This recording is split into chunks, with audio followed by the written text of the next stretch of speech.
Hi friends, आपका स्वागत है आर के हेल्पिंग इंडियंस चैनल पे। आ, आज हम लोग एक टॉपिक डिस्कस करेंगे जिसका नाम है इंट्रोडक्शन टू जावास्क्रिप्ट। ये पर्टिकुलर वीडियो आपको जो कि सेवा बोर्ड में क्लास 10 स्टूडेंट्स और क्लास 10 स्टूडेंट जो कि computer science as an elective subject opt कर रखे हैं उनके लिए हेल्पफुल रहेगा, क्योंकि ये introduction to JavaScript chapter number 6 उनके कंप्यूटर इलेक्टिव सब्जेक्ट में है और ये आपका पार्ट 1 होगा। एक्चुअली ये पूरा चैप्टर एक पार्ट में कवर करना मुश्किल हो रहा था, इसलिए ये 2 पार्ट में डिवाइड कर दिया गया है। तो हम लोग आधा चैप्टर इस पार्ट में डिस्कस करेंगे और जो भी इस साल बोर्ड दे रहे हैं वो ये वीडियो को देखें और हेल्पफुल उनके लिए बहुत हेल्पफुल रहेगा। और इन केस आपको हेल्पफुल लगा हो तो लाइक और सब्सक्राइब ज़रूर कीजिएगा इस पर्टिकुलर चैनल को। और हाँ, यदि इन केस आपको कहीं भी डाउट हो तो आप कमेंट सेक्शन में कमेंट करके मुझे पूछ सकते हैं और मुझे इन केस कुछ आपको इम्प्रूवमेंट चाहिए तो वो भी आप मुझे बता सकते हैं। एज एन एडवाइस मैं आपको वो इम्प्लीमेंट करूँगा। चलिए स्टार्ट करते हैं। Introduction to JavaScript. जावास्क्रिप्ट क्या है ये इसके बारे में जानते हैं थोड़ा। तो JavaScript is a scripting language developed by Brendan Eich for Netscape. It is used in HTML web page. It helps the web developer to manipulate browser and its content. JavaScript has more control of how the web page looks and behave. ये JavaScript कोई designing page नहीं है, designing programming language नहीं है। ये एक programming language है, मैं ये बता दूं। और ये स्क्रिप्टिंग प्रोग्रामिंग लैंग्वेज इसे बोला जाता है और इसे डेवलप किए थे ब्रेंडन इच, जो कि नेटस्केप ब्राउज़र है उसके लिए, ठीक है। और ये HTML जो वेब पेज है उसके साथ ही एम्बेड होके यूज़ होता है। एम्बेड मतलब उसके अंदर ही तो इसके आप इसको बाहर भी यूज़ कर, मतलब सिर्फ जावास्क्रिप्ट कोड लिख के आप JSP डॉट से उसको सेव कर भी सकते हैं। और हाँ, मैं ये भी बता दूँ, जो भी आपके अभी जो लेसन आप पढ़ रहे हो ये सिर्फ जावास्क्रिप्ट का बेसिक पार्ट है। इसमें बहुत ऐसे अपग्रेडेशन हो रखे हैं जो कि हम लोग इसमें जो पार्ट है आप हो सकता है जो आप आगे जब आप सीनियर लेवल में कहीं जावास्क्रिप्ट मिले तो आपको इसमें से कम्प्लीटली आपको अलग मिले। तो क्योंकि वो बहुत डेवलप हो चुका है, बहुत ऐसे जो कमांड्स है उसको चेंज हो रखे हैं, तो अभी वो उसके बारे में मैं भी थोड़ा मैं डिस्कस करूँगा। लेकिन ज़्यादातर डिस्कशन आपका जो ये चैप्टर रिलेटेड जो कंटेंट है उसके लिए होगा। चलिए, जावास्क्रिप्ट यहाँ पे ये बताया गया है। यहाँ पे ये देखिएगा, जो यहाँ पे ये बताया गया, it helps the web developer to manipulate the web browser and its consent. JavaScript has more control of how the web page looks and behave. ये एक्चुअली ये प्रॉब्लम था HTML को ले, HTML वेब पेज जो design होने के बाद उसमें जो क्या प्रॉब्लम था, ऑटोमेटिक अपडेट का। मतलब कोई भी पेज क्या होता था, ऑटोमेटिक अपडेट नहीं होता था। ऑटोमेटिक होने का उसमें ऑटोमेटिक अपडेट का कोई फीचर नहीं था। तो वो जो प्रॉब्लम आ रही थी, जो हाँ कोई भी अपडेट चाहिए या कोई भी चेंजेस होना है तो वो आपका क्या होता था, जो वो आपको प्रोग्रामर इंटरफेयर करता था, प्रोग्रामर एडिट करेगा पेज में, फिर उसके बाद वो आपका अपडेट होता था। लेकिन उससे प्रॉब्लम होता था जो हाँ प्रोग्रामर हर समय आपको एक प्रोग्रामर हायर करना है, तो वहाँ पे प्रॉब्लम होता है। नॉर्मल यूज़र खुद अपडेट नहीं कर सकता है, तो नॉर्मल यूज़र खुद अपडेट कर पाए वहाँ पे उसके लिए ये जावास्क्रिप्ट यूज़ हुआ। और जावास्क्रिप्ट डेवलप जो प्रॉब्लम्स आ रहे थे वो जावास्क्रिप्ट प्रॉब्लम सॉल्व करने के लिए आपका जावास्क्रिप्ट का डेवलप किया गया, ताकि कोई भी वेब पेज खुद ऑटोमेटिक अपडेट कर पाए या उसका जो बिहेवियर है टाइम टू टाइम चेंज कर पाए वो, इसीलिए।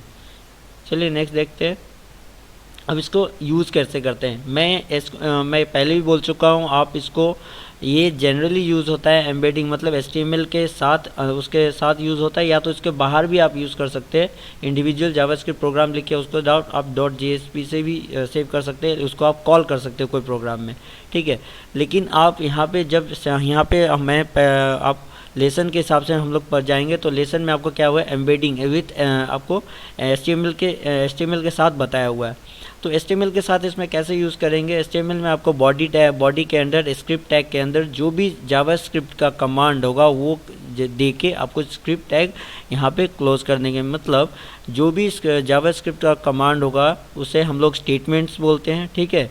और वही HTML को कमांड को हम लोग टैग बोलते हैं। तो यहाँ पर ध्यान रखिए, स्क्रिप्ट टैग के अंदर जितने भी जावास्क्रिप्ट के जो कमांड होंगे वो स्टेटमेंट्स होंगे, स्क्रिप्ट टैग के ओपन और क्लोज के भीतर ही रहेंगे। जावास्क्रिप्ट का कोई भी स्टेटमेंट आपका बाहर नहीं होगा स्क्रिप्ट टैग का, ठीक है। स्क्रिप्ट के टैग के बाद इसके बाहर नहीं होगा। और जो भी जावास्क्रिप्ट के होते हैं वो कोई एंगुलर ब्रैकेट के अंदर नहीं आते हैं, ठीक है।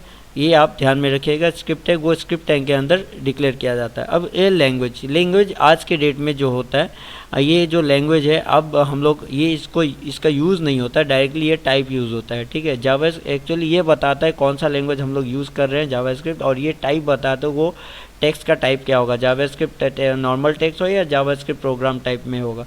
जब स्टेटमेंट लिखते हैं तो जावास्क्रिप्ट हम लोग ये दोनों लिखते हैं ताकि टेक्स्ट और जावास्क्रिप्ट दोनों रीड कर पाए, ये एट्रीब्यूट है, ये बताती है। तो हम लोग नेक्स्ट चलते। अब यहाँ पे है पहला, the alert statement is use to, उसके यहाँ पे है अलर्ट स्टेटमेंट के बारे में। तो alert statement use to display information to user. तो इसमें और एक है अलर्ट स्टेटमेंट इन्फॉर्मेशन, तो और आपको स्टेटमेंट मिलेंगे जो कि यूज़र को आउटपुट देते हैं, लेकिन ये आउटपुट एक अलग तरीक़ा से देता है। जैसे कि कोई एरर, आप कभी देखे होंगे कोई एरर वगैरह आता है तो डायरेक्टली एक पॉपअप विंडो आता है छोटा, उसमें आप बोलता है एरर समथिंग, ये एरर आ जाता है। वैसे ही ये क्या होता है, अलर्ट स्टेटमेंट एक पर्टिकुलर यूज़र को एक जो भी मैसेज देना होता है वो एक पर्टिकुलर छोटे विंडो में देता है। जैसे ये हम यूज़ करेंगे, ये alert this is my programme, तो ये स्टेटमेंट जब हम लोग प्रोग्राम में अलर्ट ये यूज़ करते हैं तो जो भी मैसेज जो होगा एक पॉपअप विंडो आपका, एक जैसे ये प्रोग्राम रन होगा एक पॉपअप विंडो डिस्प्ले होगा, यहाँ पे आप ये पर्टिकुलर मैसेज को डिस्प्ले कर देगा। तो ऐसे करके ये एक पॉपअप विंडो में जो भी इंफॉर्मेशन होता है एक पॉपअप विंडो में डिस्प्ले करता है, ताकि अलर्ट मतलब जैसे प्रोग्राम होगा वो पर्टिकुलर यूज़र को अलर्ट करता है जो हाँ ये आप जो भी रन कर रहे हो आपको ये मैसेज मिलेगा, मतलब अलर्ट टाइप। तो आप किसी को कुछ अलर्ट करवाना चाहते हैं तो ऐसा आप ये पर्टिकुलर स्टेटमेंट यूज़ कर सकते हैं।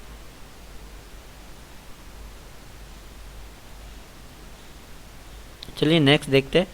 नेक्स्ट है आपका कमेंट्स इन जावास्क्रिप्ट। तो जैसे कि हम लोग ऑलरेडी कमेंट्स ऑलरेडी पढ़ा होगा क्लास 9 में, सी या C++ जब पढ़े होंगे तो उसमें आपने ऑलरेडी पढ़ा। हमारे पास दो कमेंट होते हैं, दो टाइप का, एक होता है सिंगल लाइन कमेंट, एक होता है मल्टी लाइन कमेंट।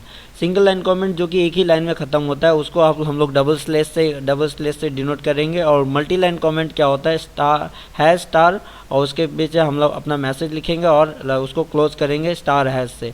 क्या होता है, यदि आपका कोई कमेंट एक लाइन से ज़्यादा जाता है, फॉर एग्जांपल क्वेश्चन या पैराग्राफ हमको कोई प्रोग्राम में इंक्लूड करना है, तो वो हम लोग ये मल्टी लाइन कमेंट का यूज़ करते हैं, और इसके बीच में हम लोग ये दो सिंबल के बीच में अपना पूरा पैराग्राफ कंटेन लिखते हैं।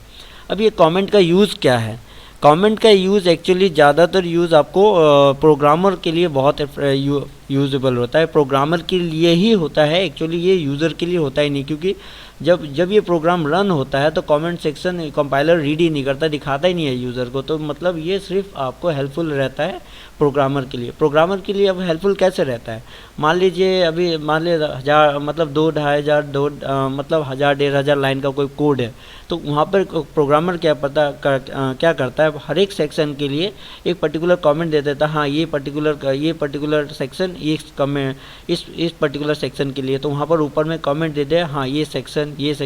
तो उसमें क्या होता है, जब भी कोई एरर आया तो उसको ये समझ में आ जाता है प्रोग्रामर मुझे ये सेक्शन देखना है, तो वो कमेंट लाइन वो देखेगा जो ये पर्टिकुलर कमेंट पढ़ेगा कौन सा ये सेक्शन कहाँ है। तो ये क्या होता है, कमेंट एक्चुअली एक्चुअली हेल्पफुल रहता है प्रोग्रामर के लिए, ना कि यूज़र, क्योंकि कंपाइलर तो इसको इग्नोर करता है कमेंट लाइन को। तो कंपाइलर कभी कभार आपको ये भी क्वेश्चन कंफ्यूज करने के लिए आएगा, क्या whether compiler read comment line or not, no compiler ignore comment line. चलिए नेक्स्ट, रिजर्व वर्ड और कीवर्ड्स इन जावास्क्रिप्ट। तो आपने सी और C++ में ये पढ़ा होगा कीवर्ड्स के बारे में, यहाँ पर भी रिजर्व वर्ड्स लिखा हुआ है आपके लिए, ठीक है। तो रिजर्व वर्ड्स आपका यहाँ पर पेज नंबर 113 में मिलेगा आपको। रिजर्व वर्ड्स आपका वहाँ पे जो कि आपने ऑलरेडी C++ में कीवर्ड्स पढ़ा था, सेम एज इट इज़ वो रिजर्व वर्ड्स है। रिजर्व वर्ड्स क्या है, अब रिजर्व वर्ड्स कुछ वर्ड्स है जो कि लाइब्रेरी में एक्चुअली जब भी हम लोग कोई प्रोग्राम वगैरह करते हैं उसका ऑलरेडी लाइब्रेरी रहता है, तो वो लाइब्रेरी में ऑलरेडी कुछ वर्ड्स का ऑलरेडी कुछ डेफिनेशन ऑलरेडी डिफाइन रहता है, जो वो पर्टिकुलर वर्ड का काम क्या है, ठीक है। तो इसलिए वो वर्ड्स हम लोग और कुछ में यूज़ नहीं कर सकते, हमारे पर्पज़ के लिए वो वर्ड्स हम लोग यूज़ नहीं कर सकते, क्योंकि उसका तो ऑलरेडी काम डिफाइन है। यदि हम वो वर्ड्स यूज़ करेंगे तो ऑलरेडी कंपाइलर सोचेगा हाँ इसका ये काम है, जो कि हमें हो सकता है हमें आंसर दूसरा मिल जाए। तो उसके लिए रिजर्व वर्ड्स हम लोग कभी यूज़ नहीं कर सकते। रिजर्व वर्ड्स को हम लोग जो कि जब काम है according to the library function हमको यूज़ कर सकते हैं, वरना एज ए वेरिएबल डिक्लेरेशन हमारे काम के लिए उसको यूज़ नहीं कर सकते।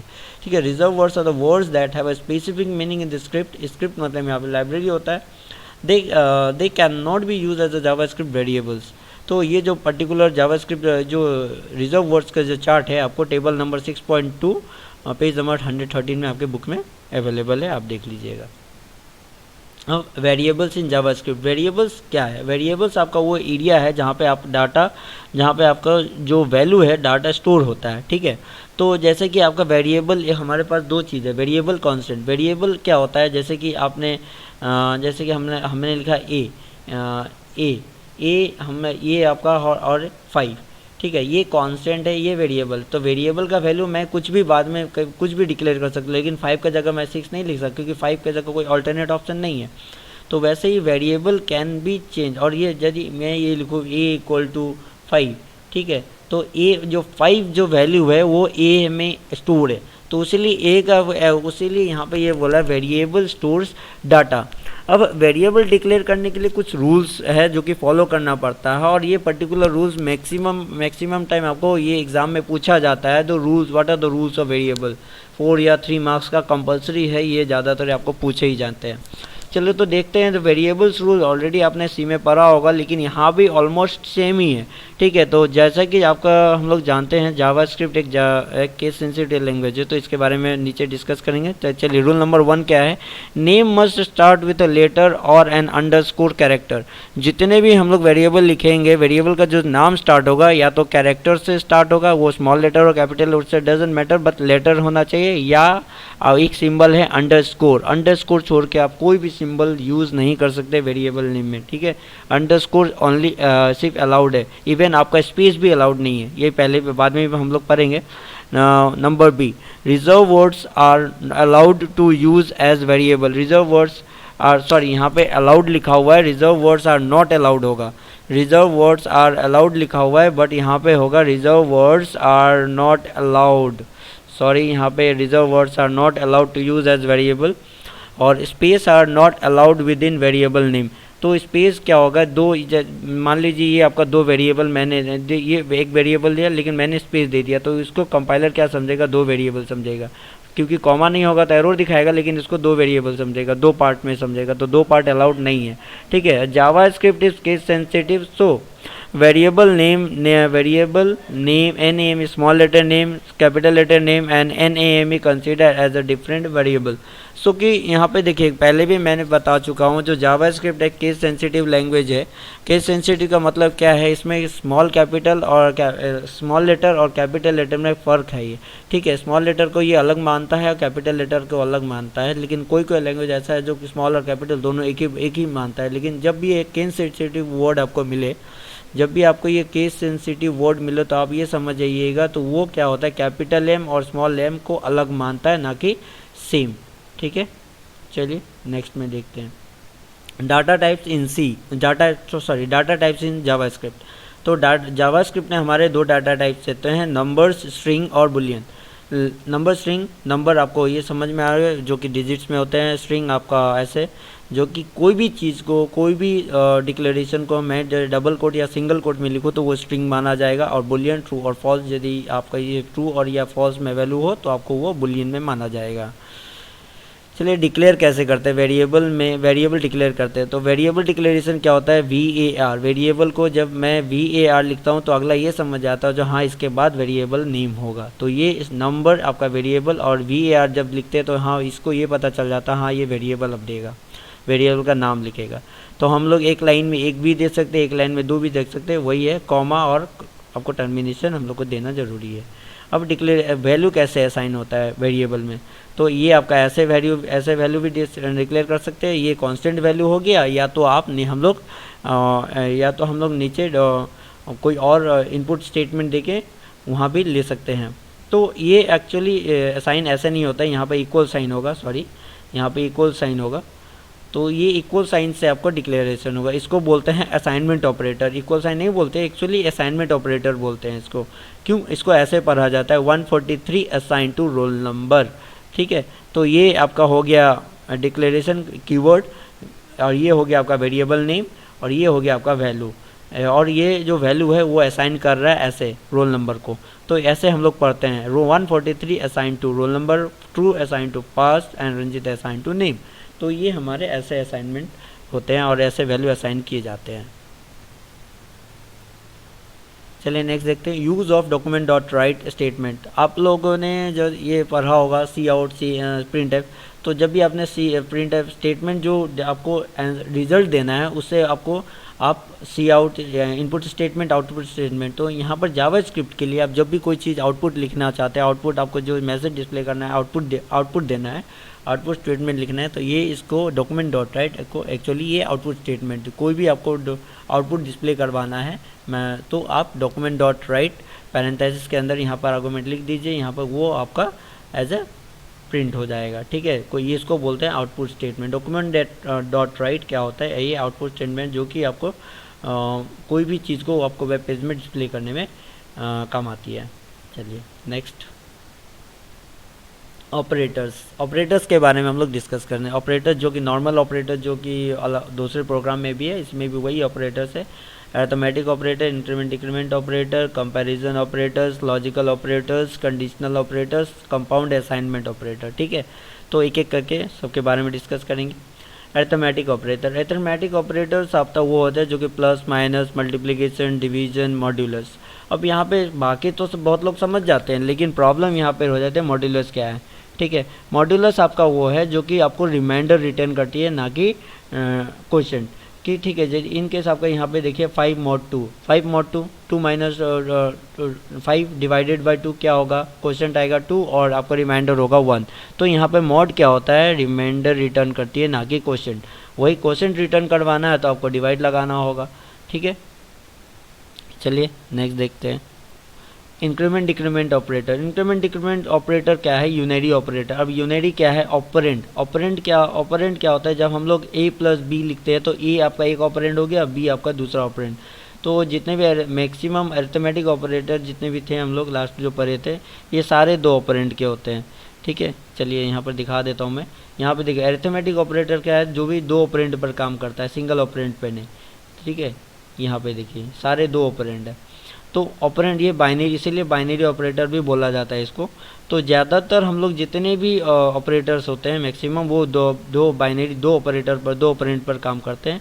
को बहुत रेयरली आपको मिलेगा जो यूनरी ऑपरेटर पर काम करता है, जैसे कि ये आपका इंक्रीमेंट डिक्रीमेंट ऑपरेटर, आपका यूनरी ऑपरेटर। अब यूनरी ऑपरेटर होता क्या है, जैसे कि a प्लस प्लस लिखे तो ये आपका एक ही ऑपरेंड प्लस ये आपका ऑपरेटर। ठीक है, तो ये इसी पर काम करता है। तो यहाँ पे इसका काम क्या है, यहाँ पे देखिए दे रिक्वायर ओनली 1 ऑपरेंड। यहाँ पे ऑलरेडी एक ऑपरेंड मैंने दिया हुआ है। अब मैंने कंसिडर a का वैल्यू ऐसे कंसिडर 10 किया हुआ है। तो जैसे ही आपका ये रहेगा a प्लस प्लस तो ये 11 करेगा। तो अब ये काम कैसे करता है, जब इसको हम लोग एक्सपांड करते हैं a प्लस प्लस को, तो ये ऐसे बन जाता है a equal to a plus 1। ठीक है, तो a प्लस 1 क्या होता है, 10 प्लस 1 11। तो ऐसे ही ये काम करता है। वैसे ही यहाँ माइनस हो जाता है तो माइनस यहाँ काम करता है। ठीक है, a माइनस 1।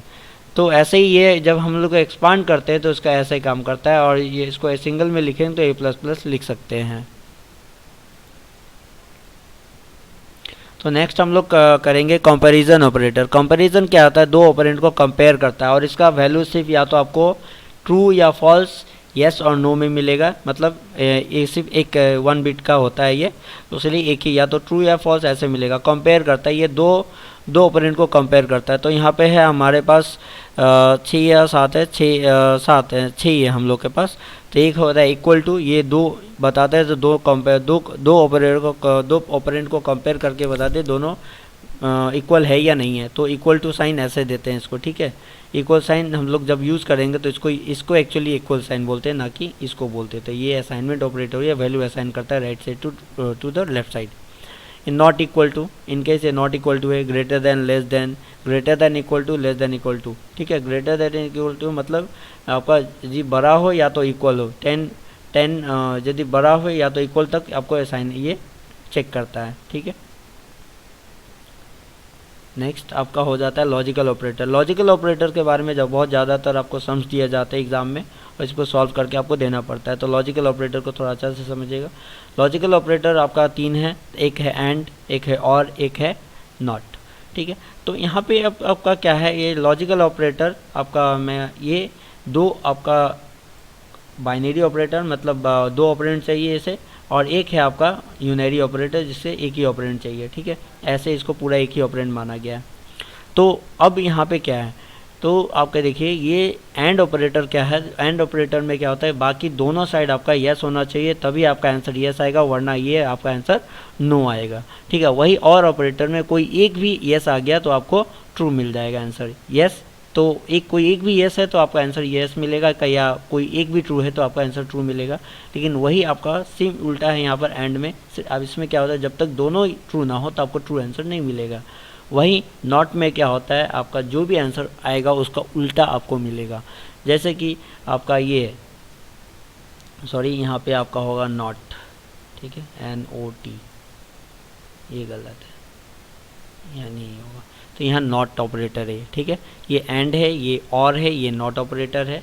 तो नॉट ऑपरेटर क्या है, जैसे कि इन केस अभी देखिए यहाँ पे ए ग्रेटर देन बी, ए ग्रेटर देन बी ऑलरेडी ये करेक्ट है। एक्चुअली मैं देखो ये अभी नॉट हटा के देख लीजिए, ये नॉट में हटा दूँ तो ये ग्रेटर देन ट्रू है, वही नॉट लगा दो नॉट ट्रू, तो यहाँ पर क्या होगा, आंसर फॉल्स हो जाएगा। मतलब जो भी इसका आंसर आएगा उसको आपको ऑपोजिट मिलेगा, ठीक है। तो आप उसको नॉट में जो भी आंसर मिलेगा आप उसका ऑपोजिट देंगे। अब कंडीशनल ऑपरेटर, कंडीशनल ऑपरेटर का ये है सिंटेक्स आपका, रिजल्ट ये वेरिएबल इक्वल टू कंडीशन, ये क्वेश्चन मार्क आपका पहला के लिए, इनकेस आपका कंडीशन ट्रू होता है तो आपको ये डिस्प्ले होगा, इनकेस आपका कंडीशन फॉल्स होता है तो आपका statement followed with the colon वो डिस्प्ले होगा। तो यहाँ पे 2 पार्ट में एक्चुअली ये पूरा कंडीशनल ऑपरेटर 3 पार्ट में डिवाइडेड रहता है, condition, first statement, second statement. तो फर्स्ट स्टेटमेंट आपका फॉलोड रहता है क्वेश्चन मार्क से, सेकेंड स्टेटमेंट फॉलोड रहता है आपका ये आपका कॉलन से, ठीक है। तो जब भी आपका कंडीशन ट्रू है तो आपका फर्स्ट स्टेटमेंट मिलेगा, कंडीशन आपका फॉल्स है तो सेकंड स्टेटमेंट मिलेगा। इवन इसके जगह आप डिजिट भी दे सकते हैं, जब आप डिजिट देंगे, नंबर देंगे तो आपको ये कॉलन देने की कोई ये जो है कॉमा ये देने की कोई ज़रूरत नहीं है, डबल इन्वर्टेड कॉमा या सिंगल इन्वर्टेड कॉमा नहीं दीजिएगा। इनकेस आप डिजिट डिस्प्ले करवाना चाहते हैं तो, इनकेस आप कोई स्ट्रिंग डिस्प्ले करवाना चाहते हैं तो ये कंपलसरी है डबल इन्वर्टेड कॉमा, ठीक है। इनकेस इसके रिलेटेड आपको कोई भी डाउट हो तो आप कमेंट सेक्शन में कमेंट करके आप पूछ सकते हैं। Compound assignment operator, compound assignment operator क्या होता है, ये अब 2 ऑपरेंड पर काम करता है, ठीक है। और ये as it is increment operator का जैसा है, लेकिन थोड़ा ये अलग है। इंक्रीमेंट इसमें 2 ऑपरेंड हम लोग देना पड़ता है। ये क्योंकि यहाँ पर क्या था, ए प्लस प्लस वहाँ क्या होता है, एक ही से वो इंक्रीज़ हो, कोई भी वेरिएबल को वो 1 से इंक्रीज़ करता था, मतलब कोई भी आपका वैल्यू को कोई भी वैल्यू को 1 से इंक्रीज़ करता था। यहाँ पे इनकेस मुझे 1 से ज़्यादा से इंक्रीज़ करवाना है तो मैं ये यूज़ कर सकता हूँ। तो इसका क्या होता है, इसका एक्सपेंशन करता हूँ तो A equal to A plus B.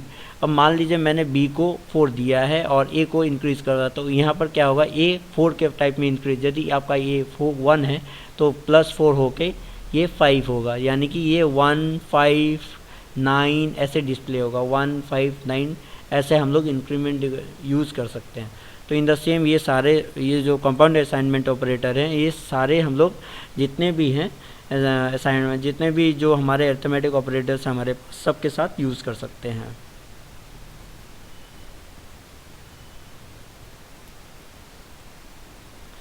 तो चलिए गाइस, आज का ये लेक्चर ख़त्म हुआ। Thanks for watching. इनकेस ये वीडियो आपको हेल्पफुल लगा हो तो लाइक और सब्सक्राइब जरूर कीजिएगा, और इनकेस कोई आपको कुछ भी इम्प्रूवमेंट चाहिए तो आप कमेंट सेक्शन में कमेंट करके वो पर्टिकुलर बताएं मुझे कहाँ इम्प्रूवमेंट चाहिए। और यदि इनकेस कोई पर्टिकुलर पार्ट आपको समझने में प्रॉब्लम आ रही है तो उसके लिए भी आप कमेंट सेक्शन में बताएं ताकि मैं उसको आपको क्लियर कर सकूँ। Thank you, have a nice day. और यदि आप ये वीडियो पर्टिकुलर चैनल पर नए हैं और ये वीडियो देख रहे हैं तो आप यदि आपको अच्छा लगे तो ये वीडियो चैनल को ज़रूर सब्सक्राइब कीजिएगा। Thank you, have a nice day.